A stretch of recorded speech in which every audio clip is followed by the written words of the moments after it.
Orient bell tiles studio से आप देख रहे हैं एबीपी न्यूज। नमस्कार, मैं हूं प्रतिमा मिश्रा। दिन की हर बड़ी खबर के साथ आइए शुरू करते हैं भारत की बात। शुरुआत उन खबरों से जिन पर विस्तार से करेंगे चर्चा। मुंबई लोकल ब्लास्ट के सभी आरोपियों को बॉम्बे हाईकोर्ट ने आज बरी कर दिया। तो सवाल है कि धमाका आखिर किसने किया, आज इस पर हम बड़ा खुलासा करेंगे। भारत की बात में हम लगातार कांवड़ियों के भेष में छिपे गुंडों की पोल खोल रहे हैं। आज एक बार फिर हम आपको कानून की धज्जियां उड़ा रहे कांवड़ियों पर नई रिपोर्ट दिखाने जा रहे हैं। बिहार के सीएम नीतीश कुमार को बेटे निशांत के लिए एक सलाह मिली है। ये सलाह एनडीए के एक सहयोगी ने दी है। राबड़ी देवी इस सलाह का समर्थन क्यों कर रही हैं, ये खबर भी आपके सामने होगी। और हर दिन की तरह रात 8:30 बजे आप मेरे साथ देखेंगे स्पेशल रिपोर्ट कुदरत का रेड सिग्नल। तो आइए शुरुआत करते हैं और सबसे पहले बात बॉम्बे हाईकोर्ट के एक फैसले की करेंगे, जिसने देश को चौंकाया है, पीड़ितों को रुलाया है और मुंबई पुलिस के साथ जांच एजेंसियों पर सवाल उठाया है। 19 साल बाद बॉम्बे हाईकोर्ट ने 2006 ट्रेन ब्लास्ट के सभी 12 आरोपियों को बरी कर दिया। इन्हें निचली अदालत ने दोषी ठहराया था। 11 सितंबर 2015 को निचली अदालत से 5 दोषियों को फांसी की सजा मिली थी। बाकी 7 को आजीवन उम्र कैद की सजा सुनाई गई थी। दोषियों ने फैसले को बॉम्बे हाईकोर्ट में चुनौती दी थी। महाराष्ट्र सरकार ने भी फांसी की सजा बरकरार रखने के लिए याचिका दायर की थी। अब बॉम्बे हाईकोर्ट ने सभी को बरी कर दिया है। इस फैसले से 4 बड़ी बातें निकलकर सामने आई हैं। पहली तो यही कि 19 साल बाद सभी 12 आरोपी बरी हो गए। दूसरी, मुंबई पुलिस ने ब्लास्ट की सही ढंग से जांच नहीं की। तीसरी, सैकड़ों पीड़ित परिवारों के इंसाफ की उम्मीद टूट गई। चौथी ये कि अगर 12 आरोपी बरी हो गए तो धमाके फिर किसने किए। 11 जुलाई 2006 को मुंबई लोकल ट्रेन के 7 अलग अलग कोचेस में सीरियल ब्लास्ट हुए थे। इसमें 209 लोगों की मौत हुई थी और 824 लोग घायल हुए थे। बॉम्बे हाईकोर्ट के फैसले से ब्लास्ट पीड़ितों की उम्मीदों को बड़ा झटका लगा है। बॉम्बे हाईकोर्ट ने इस मामले में जो फैसला दिया है उसकी 671 पन्नों की ऑर्डर कॉपी इस वक्त मेरे पास भी मौजूद है। इस कॉपी में लिखी गई कई बातें मुंबई पुलिस पर बड़े सवाल उठा रही है। जैसे, क्या मुंबई पुलिस और जांच एजेंसियों ने बम धमाकों की जांच सही ढंग से नहीं की?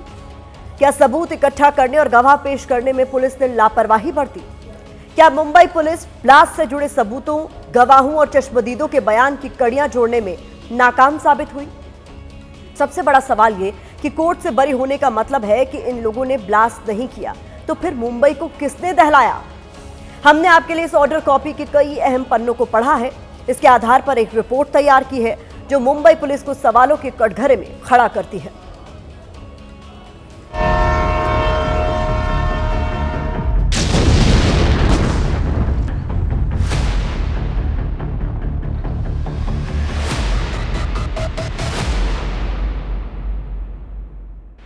साल 2006 को मुंबई लोकल ट्रेन में 7 अलग अलग जगहों पर धमाके हुए। 200 लोगों की जान गई, 827 लोग घायल हुए। 19 साल तक लंबी कानूनी लड़ाई चली। अब सभी 12 आरोपी बरी हो गए। सोचिए उन लोगों पर क्या गुजर रही होगी जिन्होंने इन धमाकों में अपनों को खो दिया, या फिर प्रोफेसर प्रभाकर मिश्रा जैसे वो लोग जो खुद इस हमले की चपेट में आए। 19 सालों से धमाके के पीड़ित उस दिन का इंतजार कर रहे थे जब आरोपियों को उनके असल अंजाम तक पहुंचाया जाता। हालांकि बॉम्बे हाईकोर्ट ने जो फैसला दिया है इससे उनकी उम्मीदों को बड़ा झटका लगा है। तो वह वरी हो गए, लेकिन हम जैसे विक्टिम की वरीज बढ़ गई। हमारी वरीज तकलीफ सुनकर के बहुत दुख हुआ। इस तंत्र पे, चाहे तो सरकारी तंत्र हो चाहे जो कोई भी हो, इसकी वजह से तो हमें लगता है बहुत बड़ा अन्याय हुआ है। सवाल है कि आखिर चूक कहां हुई, क्योंकि कोर्ट तो सबूतों और गवाहों के आधार पर काम करता है। कोर्ट में सही तरीके से सबूत और गवाह पेश करने की असल जिम्मेदारी पुलिस की होती है। तो क्या पुलिस ने अपनी भूमिका सही ढंग से नहीं निभाई? इसकी पड़ताल के लिए हमने कोर्ट के फैसले की ऑर्डर कॉपी के पन्ने खंगाले। इन पन्नों में वो सारे तथ्य मौजूद हैं जो सुनवाई के दौरान हाईकोर्ट के सामने आए। इसमें पेज नंबर 653 के निचले हिस्से से लेकर आखिर तक फैसले की समरी दी गई है। यहाँ दर्ज किए तथ्यों से पुलिस की जांच पर गंभीर सवाल उठे हैं।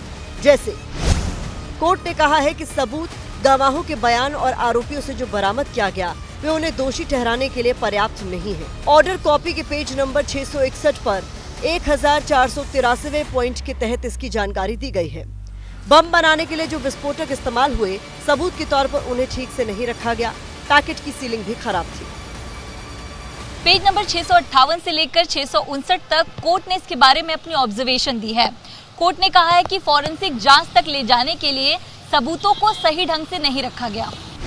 इसके अलावा अभियोजन पक्ष यानी प्रोसिक्यूशन अपराध में इस्तेमाल किए गए बमों के प्रकार को भी रिकॉर्ड मिलाने में भी विफल रहा। पेज नंबर 659 पर 1478वें पॉइंट में कोर्ट ने इन तथ्यों को उजागर किया है। यही नहीं, आरोपियों के जो बयान लिए गए उन्हें देखकर लगता है कि ये जबरदस्ती और चोट पहुंचाकर रिकॉर्ड करवाए गए हैं। कोर्ट ने इस बात को भी अपने फैसले में सही माना है। गौर करने वाली बात यह है कि हाईकोर्ट ने अपने फैसले में पुलिस की शुरुआती जांच को ही कटघरे में खड़ा कर दिया। कोर्ट ने फैसले में टीआई परेड कराने वाले स्ट्रेटेजिक एग्जीक्यूटिव ऑफिसर बारवे की भूमिका पर भी सवाल उठाए हैं। कोर्ट ने लिखा है कि उन्हें टीआई परेड कराने का कोई अधिकार नहीं था। टीआई यानी टेस्ट आइडेंटिफिकेशन परेड, इसका मतलब चश्मदीदों के जरिए अपराधियों की पहचान की जाती है। इस परेड को करने के लिए एक विशेष अधिकारी को जिम्मेदारी दी जाती है। कहीं पर भी उनका प्रेजेंस या बॉम्ब की प्लांटेशन में भी कहीं उनका रोल नहीं था। कोई और एक्टिव रोल उनको एट्रीब्यूट नहीं किया गया। जो दिन का 19 साल से इंतजार कर रहे हैं और ये समझिए कि एक एटीएस के मुंह पे तमाचा है, जिन्होंने बेगुनाहों को पकड़ के 19 साल उनकी जिंदगी बचाई। फिलहाल महाराष्ट्र सरकार के पास सुप्रीम कोर्ट जाने का विकल्प अभी भी खुला हुआ है, लेकिन जो पुलिस जांच ही इस पूरे केस का आधार है, अगर उसी पर सवाल उठ रहे हैं तो सर्वोच्च अदालत में इस केस का भविष्य क्या होगा, ये भी अपने आप में बड़ा सवाल है। आपको याद होगा एक फिल्म आई थी नो वन किल्ड जेसिका। अब 2006 मुंबई ब्लास्ट में भी हालात कुछ यही है। No one bombed Mumbai local. हालांकि इसमें सबसे बड़ी खामी मुंबई पुलिस और जांच एजेंसियों की तरफ से ही नजर आ रही है, क्योंकि गवाह, सबूत, साजिश, कबूलनामे, लोकेशन, हर मोर्चे पर पुलिस और जांच एजेंसियों की थ्योरी नाकाम साबित हुई है। सोचिए, ब्लास्ट जैसे गंभीर अपराध में पुलिस और जांच एजेंसियों का ये हाल है, तो अपराध का शिकार एक आम आदमी क्या ही उम्मीद कर सकता है।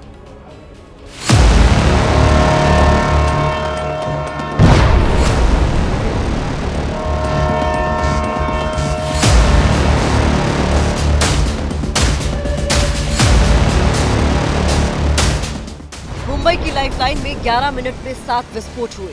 ये विस्फोट ट्रेन के फर्स्ट क्लास डिब्बों में प्रेशर कुकर बम से किए गए। शुरुआत से ही इस आतंकी हमले की जांच पर सवाल उठते रहे। महाराष्ट्र एटीएस ने शुरुआती जांच में आईएसआई और लश्कर-ए-तैयबा पर साजिश का आरोप लगाया। कहा गया कि सिमी की मदद से धमाके किए गए। बम प्रेशर कुकर में रखकर गोवंडी की झुग्गियों में बनाए गए और ट्रेनों में लगाए गए। एटीएस की थ्योरी थी कि गुजरात दंगों का बदला लेने के लिए मुंबई की ट्रेनों में ब्लास्ट किए गए। दूसरी तरफ 2008 में मुंबई क्राइम ब्रांच ने इंडियन मुजाहिदीन के सदस्य सादिक शेख को गिरफ्तार किया। पूछताछ में उसने ट्रेन धमाकों में शामिल होने की बात कबूली। सादिक के बयान ने जांच की दिशा ही बदल दी। क्राइम ब्रांच ने कहा कि बम शिवड़ी स्थित फ्लैट में बनाए गए थे, न कि गोवंडी की झुग्गियों में। महाराष्ट्र एटीएस और मुंबई क्राइम ब्रांच के दावों में बड़ा अंतर दिखा। इसलिए सवाल उठ रहा है कि क्या एटीएस ने राजनीतिक दबाव के चलते गलत लोगों को गिरफ्तार किया। अब अदालत का फैसला भी जांच में खामियों की तरफ इशारा कर रहा है। मुख्य गवाह के बयान बार बार बदले गए, जिससे उसकी विश्वसनीयता पर सवाल उठा। गवाह ने पहले कुछ और कहा और बाद में अदालत में कुछ और। विस्फोटक सामग्री, टाइमर डिवाइस और बम की प्रकृति से जुड़ी जांच में पुख्ता वैज्ञानिक सबूत नहीं थे। जिस तरह का बम बताया गया था, वैसा कोई फॉरेंसिक प्रमाण नहीं दिया जा सका। आरोपियों की मौजूदगी के स्थान और समय को लेकर पुलिस के दावे अदालत में टिक नहीं पाए। मुझे लगता है कि मुंबई पुलिस इस केस में जरूर सुप्रीम कोर्ट में अपील में जाएगी, क्योंकि ये केस बहुत ही गंभीर केस है और इस केस में सजा का जो प्रावधान जो किया गया था जो लोअर कोर्ट से, उसको मेंटेन किया जाना चाहिए था। कोर्ट ने अपने फैसले में और भी कई बड़ी बातें कही हैं। अदालत ने माना कि पुलिस ने एक थ्योरी बनाकर उसमें सबूतों को जबरन फिट करने की कोशिश की। जांच में निष्पक्षता की कमी दिखी। कोर्ट ने कहा कि सिर्फ शक के आधार पर किसी को दोषी नहीं ठहराया जा सकता। जब तक ठोस और भरोसेमंद सबूत न हो, आरोपी को दोषी नहीं कहा जा सकता। मुंबई की लोकल ट्रेन में हुए सीरियल ब्लास्ट में 200 से अधिक लोगों की मौत हुई और 700 से अधिक लोग घायल हुए, यानी लगभग 1000 परिवार प्रभावित हुए। इस घटना के 19 साल बाद 12 दोषियों को तो कोर्ट से बरी कर दिया गया। अब सवाल यह है कि आखिरकार आज से 19 साल पहले 11 जुलाई 2006 को मुंबई की लोकल ट्रेनों में बम किसने रखे? किसने मुंबई और देश को दहलाया और इसके पीछे जिम्मेदार कौन है? कैमरामैन योगेंद्र गुप्ता के साथ मृत्युंजय सिंह, एबीपी न्यूज, मुंबई। अपने देश में किसी आतंकी हमले या धमाके के बाद जांच का एक विशेष इकोसिस्टम होता है। जैसे कोई हमला होता है तो पहले पुलिस एजेंसियां जांच शुरू करती है, घटनास्थल पर सबूतों की तलाश की जाती है, हमले से जुड़े चश्मदीदों और गवाहों को ढूंढा जाता है, उनसे पूछताछ की जाती है। इसके बाद निशानदेही पर आरोपियों की गिरफ्तारी होती है। आखिर में पुलिस की जांच को आधार मानकर कोर्ट उन पर अपना फैसला सुनाती है। यानी किसी भी अपराध में उसके गुनहगारों को अंजाम तक पहुंचाने में अहम भूमिका पुलिस ही निभाती है। 2006 के मुंबई ट्रेन ब्लास्ट में वही पुलिस अपनी भूमिका सही ढंग से निभा पाने में नाकाम नजर आई। यहां आपको बता दें कि मुंबई पुलिस की तुलना लंदन की स्कॉटलैंड यार्ड से की जाती है। एक हकीकत यह भी है कि महाराष्ट्र में पुलिसकर्मियों के 26% पद खाली पड़े हैं। अब कोर्ट के फैसले से पीड़ितों के साथ राजनीतिक दल भी हैरान है। सरकार से फैसले को चुनौती देने की अपील कर रहा है। शर्मनाक है और मैं हैरान हूँ कि इतने लोगों की उसमें मौत हुई। हमारे सरकार इसको लेकर इतना कड़ा रवैया अपनाना चाहिए था और उनको सजाए मौत होनी चाहिए थी। मकोका कोर्ट ने उनको फांसी की भी सजा दी थी, आजीवन कारावास की भी सजा दी थी। अब हाई कोर्ट कह रहा है कि इसमें से कोई जिम्मेदार नहीं है, कोई भी दोषी नहीं, सभी निर्दोष हैं। तो आखिर वो बम विस्फोट किया किसने? मुंबई के बम ब्लास्ट में, रेलवे के बम ब्लास्ट में अनेक लोगों की मृत्यु हुई थी और ऐसे लोगों को बरी करना ठीक नहीं था, लेकिन उनको फांसी की सजा मिलनी चाहिए थी। मैंने मुख्यमंत्री देवेंद्र फडणवीस जी से अपील की है, एक लीगल और इन्वेस्टिगेशन एक्सपर्ट टीम की रचना हो, सुप्रीम कोर्ट में जाए, मुंबई के नागरिकों को न्याय मिलना चाहिए। मुंबई बॉम्बे हाईकोर्ट ने जो निर्णय दिया है ये हम सबके लिए बहुत शॉकिंग इस प्रकार का निर्णय है। हम सुप्रीम कोर्ट में इसको चैलेंज करेंगे। अब वक्त इस खबर पर सोशल मीडिया ओपिनियन का है, तो यूजर्स इसको लेकर लिख रहे हैं कि मुंबई में ट्रेन ब्लास्ट के आरोपी बरी हुए क्योंकि पर्याप्त सबूत नहीं मिले। तो क्या धमाके अपने आप हुए? पुष्ट प्रमाण के अभाव में कोर्ट ने यह फैसला सुनाया है। ये मजाक नहीं है तो क्या है? महाराष्ट्र सरकार और जांच एजेंसियों को शर्म आनी चाहिए। फैसला सुनकर लगता है कि ट्रेन में बम हवा ने रखे थे या फिर लोगों ने खुदकुशी की थी। ये इस खबर पर सोशल मीडिया का नजरिया है। अक्टूबर नवंबर में बिहार में विधानसभा के चुनाव है, लेकिन चुनाव से पहले बिहार में एक शब्द की खूब चर्चा है। ये शब्द है बेटा। मुख्यमंत्री नीतीश कुमार के बेटे निशांत कुमार का कल जन्मदिन था। उनके जन्मदिन पर एक बार फिर ये मांग उठी कि निशांत को राजनीति में आना चाहिए, चुनाव लड़ना चाहिए, सीएम बनना चाहिए। ये आवाज जेडीयू के अंदर से भी उठी और जेडीयू के बाहर से भी। राष्ट्रीय लोक मोर्चा के अध्यक्ष और एनडीए में सहयोगी उपेंद्र कुशवाहा ने मुख्यमंत्री नीतीश कुमार से बेटे निशांत को अपना उत्तराधिकारी घोषित करने और जेडीयू का नेतृत्व बेटे निशांत को सौंपने की बात कही है। सहयोगी ही नहीं, विपक्ष भी कह रहा है कि नीतीश को फैसला कर ही लेना चाहिए। राबड़ी देवी ने कहा है कि नीतीश कुमार से बिहार संभल नहीं रहा, इसलिए इस्तीफा देकर अपने बेटे निशांत को सीएम बना देना चाहिए। ऐसा पहली बार नहीं है जब नीतीश कुमार के बेटे को लेकर ऐसी बात सामने आई है। इससे पहले तेजस्वी यादव भी कह चुके हैं कि निशांत कुमार को राजनीति में आना चाहिए।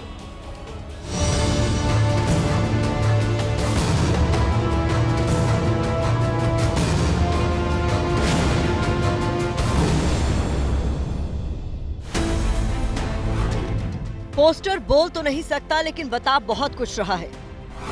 पोस्टर पर नीतीश कुमार के बेटे निशांत कुमार की तस्वीर है। लिखा है, कार्यकर्ताओं की एक ही मांग, चुनाव लड़े निशांत। यहाँ जो कार्यकर्ता है वो ये भी कह रहे हैं कि निशांत को अब राजनीति में आ जाना चाहिए, ये उनके लिए समय आ गया है और वो बिहार में नीतीश कुमार के बाद सीएम पद का एक चेहरा हो सकता है। बिहार की चुनावी फिजाओं में एक बार फिर निशांत कुमार का नाम तैर रहा है। जेडीयू कार्यकर्ताओं से लेकर उपेंद्र कुशवाहा और यहाँ तक कि राबड़ी देवी भी कह रही हैं कि नीतीश को बड़ा दिल दिखा ही देना चाहिए। हालांकि निशांत अब भी नपे तुले शब्दों का प्रयोग कर रहे हैं, थोड़ा थोड़ा बता रहे हैं, काफी कुछ छिपा रहे हैं। सारी जनता से अनुरोध है, इलेक्शन निकट है, आप लोग सब एनडीए को जिताएं, पिताजी को सीएम बनाएं। चलिए, बहुत आप सबको बहुत बहुत धन्यवाद। पीएम मोदी ने नीतीश कुमार को लाडला कहा था, लेकिन वो पुरानी बात हो गई। नई चर्चा तो नीतीश के लाडले निशांत की है। अब तो राबड़ी देवी की जुबान पर भी निशांत का नाम है। बेटा के बना दे, बेटा को बना संभाल नहीं खाता, बेटा संभालेगा। अरे नीचे करना जुआ है बेटा। इससे पहले भी मीडिया ने जब निशांत से राजनीति में आने को लेकर सवाल पूछा था तो भी वो पिता नीतीश को ही सीएम बनाने की अपील करते नजर आए थे। लेकिन अब तो एनडीए के सहयोगी भी कह रहे हैं समय के साथ सब बदलता है। जिसकी भी इच्छा हो राजनीति में आ सकता है, कोई रोक नहीं सकता उसको। इवन कि परिवार का सदस्य भी नहीं रोक सकता। किसी की पत्नी आना चाह रही हो तो पति नहीं रोक सकता, किसी का बेटा आना चाह रहा हो तो पिताजी नहीं रोक सकते। ये उनका पुत्र है, पिता के नाते उनको निर्णय लेना है और जनता जिसको चाहती है निश्चित तौर पर उसको आशीर्वाद देती है। लोकतंत्र में सबको अधिकार है। पिछले कुछ समय से नीतीश की सेहत को लेकर सवाल उठे हैं। विपक्ष ने भी नीतीश की सेहत को मुद्दा बनाया है। यह जरूर है कि निशांत का जो व्यक्तित्व है, जो बयान उसने दिया है, उससे राजनीति में हलचल पैदा हो गई है। अब वो राजनीति में आएगा नहीं आएगा ये उसका विशेषाधिकार है। निरंतर प्रदेश की सेवा अपने पिताजी के जैसे करते रहे। फैसला परिवार का है, जनता दल यूनाइटेड का है, लेकिन एक युवा होने के नाते हम ये कह सकते हैं कि जब युवा राजनीति में आते हैं तो नई दिशा के साथ आते हैं, नए नेतृत्व के साथ आते हैं, नए संकल्प के साथ आते हैं। निशांत ने अपने राजनीतिक डेब्यू पर तो कुछ नहीं कहा, लेकिन उन्होंने नौकरी की बात की है, वोट की बात की है, विकास की बात की है और इन्हीं बातों को लेकर ये अटकलें लग रही हैं कि निशांत की राजनीति की पिच पर एंट्री हो सकती है। वैसे राजनीति में जो दिखता है वो होता नहीं है और जो होता है वो दिखता नहीं है। सवाल है कि क्या यहाँ भी ये बात सही साबित होने वाली है।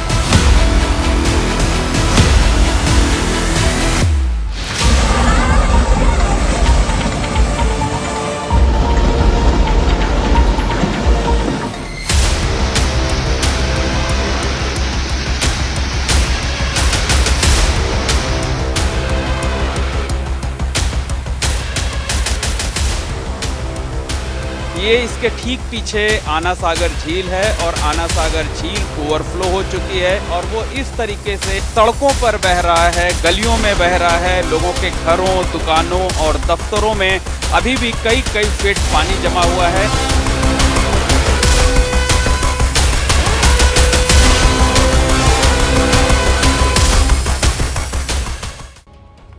मैदान हो या फिर पहाड़, हिंदुस्तान हो या फिर हांगकांग, तबाही की दस्तक का शोर हर कोने में सुनाई दे रहा है। रविवार को हांगकांग में आया विफा तूफान इतना ताकतवर था कि सड़क पर मौजूद इंसान से लेकर पेड़ तक किसी कागज की तरह उड़ रहे थे। किसी के भी जहन में खौफ पैदा करने वाली इन तस्वीरों के जरिए आसानी से समझा जा सकता है कि जब 167 किलोमीटर प्रति घंटे की रफ्तार से तूफानी हवाएं चलती हैं तो कैसी तबाही आती है। सिर्फ 3 घंटे के भीतर 110 मिलीमीटर बारिश हुई और 7 घंटे तक हांगकांग समेत चीन के कई हिस्सों में इसका असर दिखा है। विदेश ही नहीं, देश में भी मानसून के महीने में आफत बरस रही है। एक तरफ रेगिस्तान डूबा हुआ है तो पूर्वोत्तर के हिस्से में बारिश ही नहीं हो रही, जिसकी वजह से खेती पर असर पड़ रहा है और यह असर आम आदमी की थाली तक दिखाई देगा। वहीं हिमाचल प्रदेश में एक आफत गुजर नहीं पाती कि पीछे से दूसरी आफत दस्तक दे देती है। ये सब कुदरत के रेड सिग्नल हैं, वो रेड सिग्नल जो बता रहे हैं कि जब धरती का बैलेंस बिगड़ता है तो कितनी बड़ी कीमत चुकानी पड़ती है।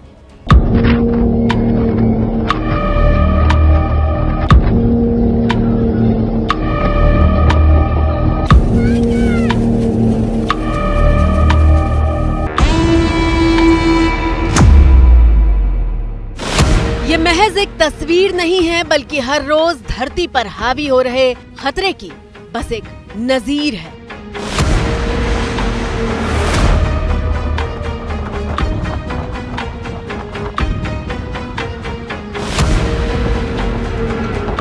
इंसान हवा में खिलौने की तरह उड़ रहा है। तूफानी रफ्तार के सामने पेड़ भी बौने साबित हो रहे हैं।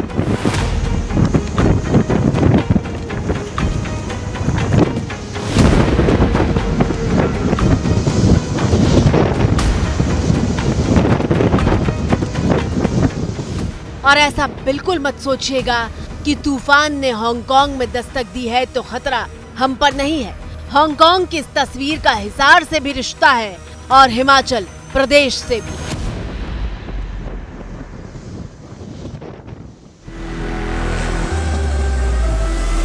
हांगकांग से लेकर हिमाचल प्रदेश के मंडी तक की तस्वीरें कुदरत का रेड सिग्नल दे रही हैं। तो शुरुआत तस्वीरों से ही करते हैं। पहला सिग्नल, तेज तूफानी हवाएं और समंदर की ऊंची ऊंची लहरों से ये जहाज लड़ नहीं पाया और कुछ सेकंड के भीतर पानी में समा गया। इस जहाज में 48 पर्यटकों समेत कुल 53 लोग सवार थे और हादसे में 38 लोगों की मौत हो गई है।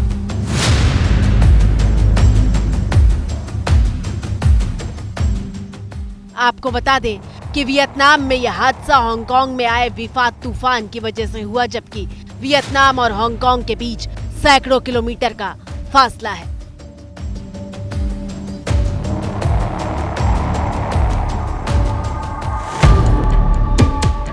दूसरा सिग्नल, हांगकांग में आए तूफान की भयावहता बताने वाली ये तस्वीर जिसने देखी वो हैरान रह गया। हांगकांग में आए विफा तूफान के लिए सिग्नल नंबर 10 की चेतावनी दी गई थी। तस्वीरें हांगकांग के विक्टोरिया हार्बर की हैं, जहां सीएनएन की एक रिपोर्टर ये बताने की कोशिश कर रही थी कि हालात कितने खराब हैं।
पांचवा सिग्नल, विफा तूफान हांगकांग से गुजर जरूर गया है, लेकिन देखिए वो आया कैसे था।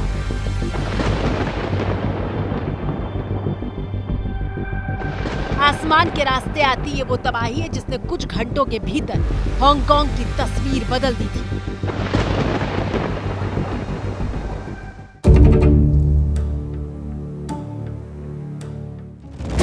छठा सिग्नल, तस्वीरें तुर्की की राजधानी अंकारा की है, जहां कुछ घंटों की बारिश के बाद राजधानी में सैलाब आ गया था।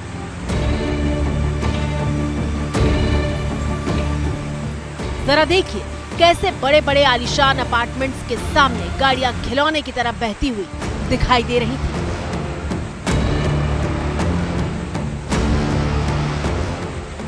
तुर्की की राजधानी अंकारा में कुदरत के आपातकाल का कहर साफ दिखाई दे रहा था। पूरा शहर कुछ घंटों की बारिश के बाद बेबस नजर आ रहा था।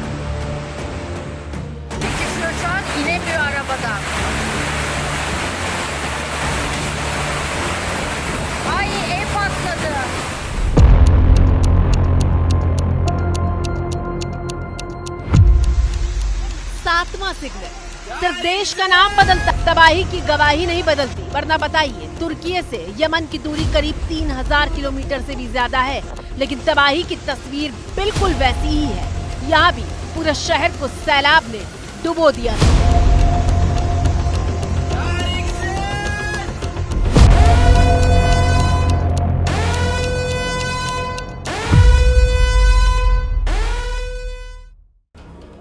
और इसीलिए तो हम कह रहे हैं कि दुनिया के कोने कोने से कुदरत का रेड सिग्नल मिल रहा है। वरना मानसून तो हमारे देश के लिए वो सौगात है जो खुशहाली लाती है। देश की अर्थव्यवस्था मानसून पर निर्भर करती है, क्योंकि जब जब सामान्य मानसून होता है तब तब चावल, दाल और मोटे अनाज की बुआई में तेजी आती है, और कम मानसून होने पर सूखा पड़ता है, जिससे पैदावार पर असर होता है और महंगाई बढ़ जाती है। लेकिन इस बार कहानी अलग है। बादल बरस तो रहे हैं, लेकिन कहीं सैलाब ला रहे हैं तो कहीं बस इंतजार करा रहे हैं।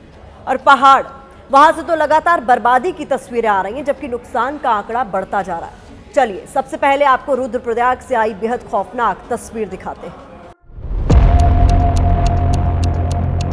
8वां सिग्नल।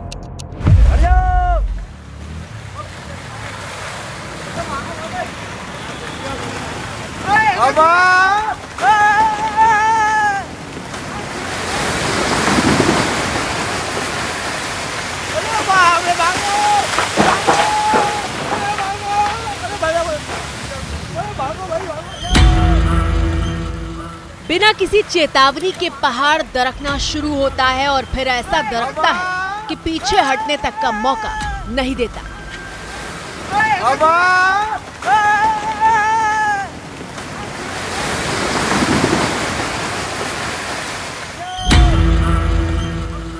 पहले पहाड़ से कुछ पत्थर गिरते हैं, फिर पेड़ गिरने लगते हैं और कुछ सेकंड के भीतर पूरा पहाड़ ही नीचे आ जाता है। लोग अपनी बाइक छोड़कर जान बचाने के लिए भागने लगते हैं।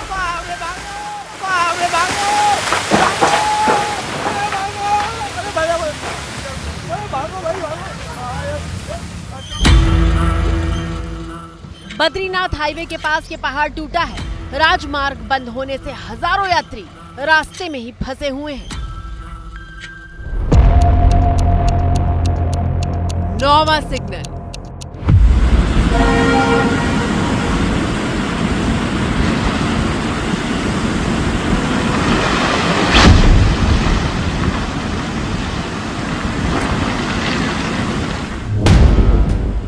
हिमाचल प्रदेश के कांगड़ा जिले से आई ये तस्वीरें रोंगटे खड़े करने वाली हैं। हजारों यात्रियों से भरी ट्रेन पुल के ऊपर से गुजर रही थी और जैसे ही ट्रेन पुल के दूसरे मुहाने तक पहुंचती है, लैंडस्लाइड शुरू हो जाता है।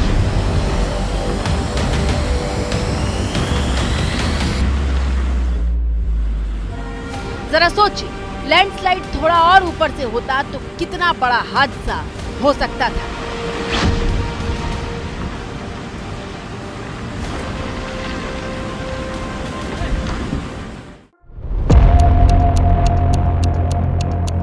सिग्नल।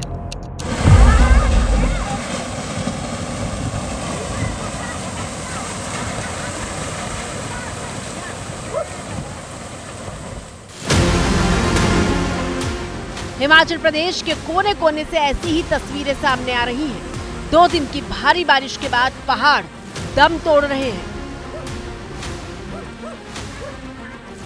भारी भूस्खलन की वजह से कई सेब के बगीचे तबाह हो गए हैं।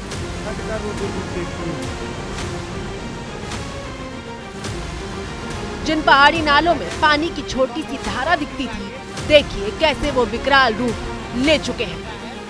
नमस्कार, मीरा देवी की दुकान है, ये मीरा देवी का घर है। ये इतनी खटाई है, देखो यहाँ पर। 11वां सिग्नल।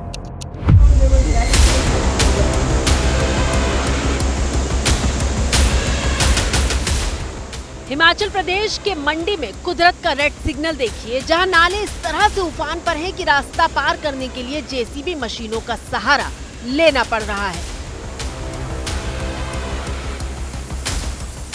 मंडी के थुनाग बाजार में चारों तरफ सिर्फ मलबा दिखाई दे रहा है।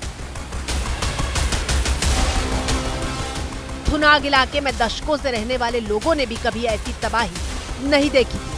भारी बारिश के बाद थुनाग बाजार में पानी का फ्लो इतना भयानक है कि एक बाइक को दूसरी तरफ ले जाने के लिए 6 लोगों को जोर लगाना पड़ रहा है।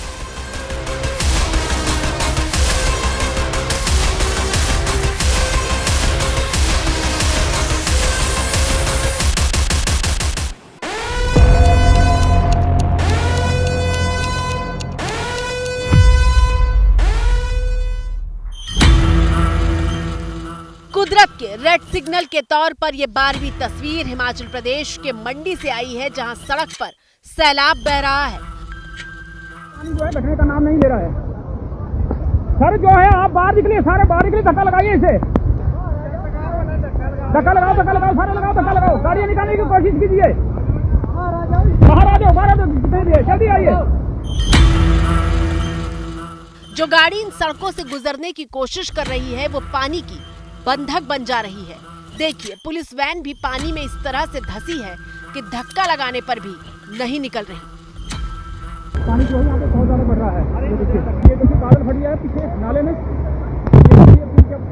चुकी है, पूरी तरह से फंस चुकी है और 2 गाड़ी और भी फंस चुकी है। यहाँ पे देखिए, अभी जो इनको निकालने की कोशिश कर रहे हैं।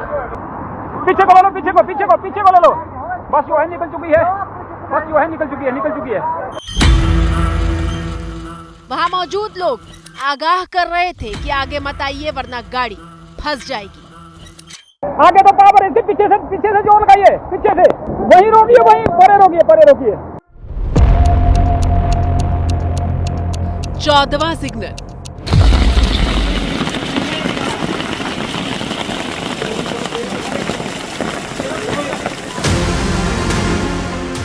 तस्वीरें माता वैष्णो देवी की तरफ जाने वाले रास्ते की हैं, जहां सोमवार सुबह करीब 8 बजे भूस्खलन हुआ है। बाणगंगा के पास बने गुलशन कुमार के लंगर के करीब अचानक पहाड़ दरकने लगा और फिर इस हादसे में करीब 5 यात्री घायल हो गए।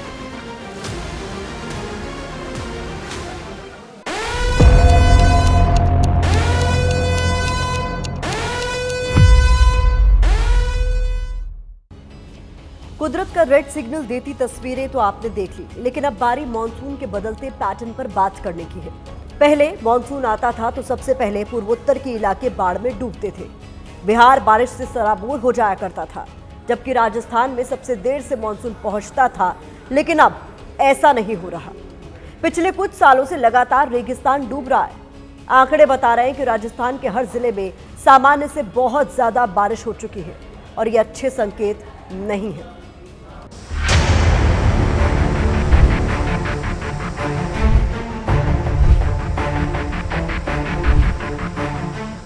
राजस्थान यानी वो इलाका जो शुष्क और कम बारिश के लिए जाना जाता था, वो मूसलाधार बारिश से त्राहिमाम कर रहा है।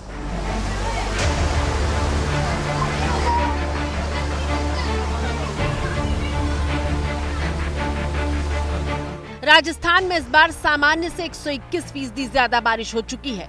आप सुनकर हैरान हो जाएंगे कि राजस्थान में इस बार बारिश ने 50 साल का रिकॉर्ड तोड़ दिया है।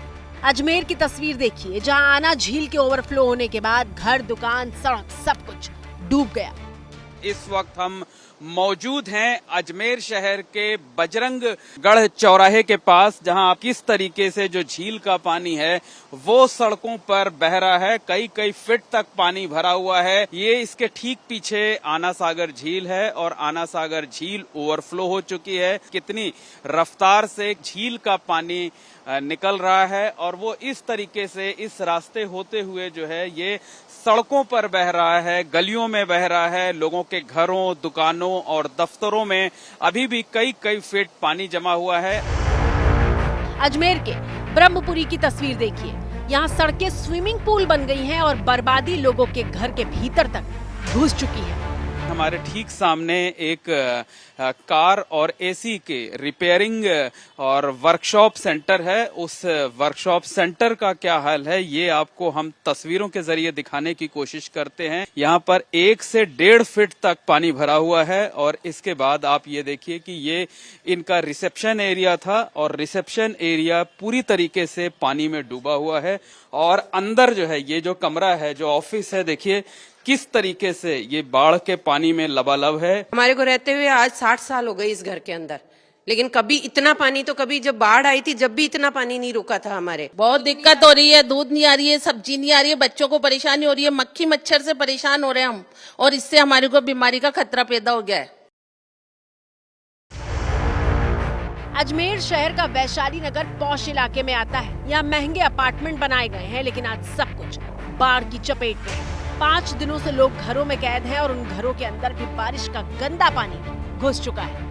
पूरी की पूरी ये जो पॉश कॉलोनी है, वीआईपी कॉलोनी है, अब भी जलमग्न है।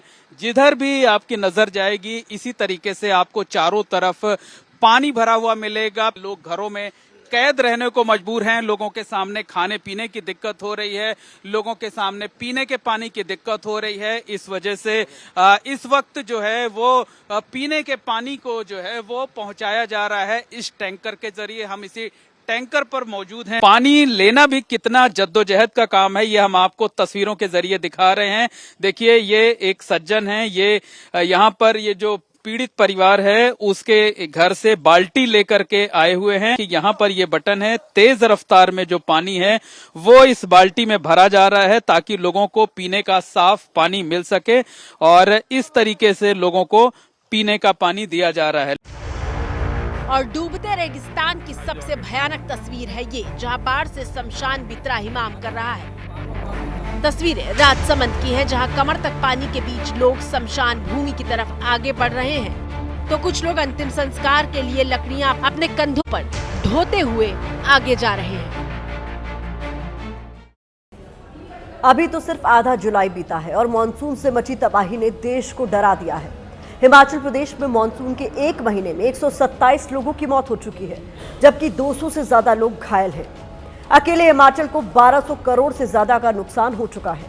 आज और कल हिमाचल के कई हिस्सों में भारी बारिश का अलर्ट जारी किया गया है। तो अपना बहुत ख्याल रखिए और सुरक्षित रहिए।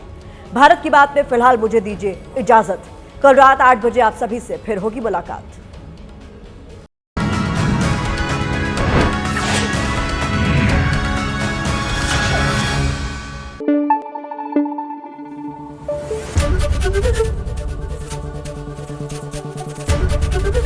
एबीपी न्यूज आपको रखे आगे।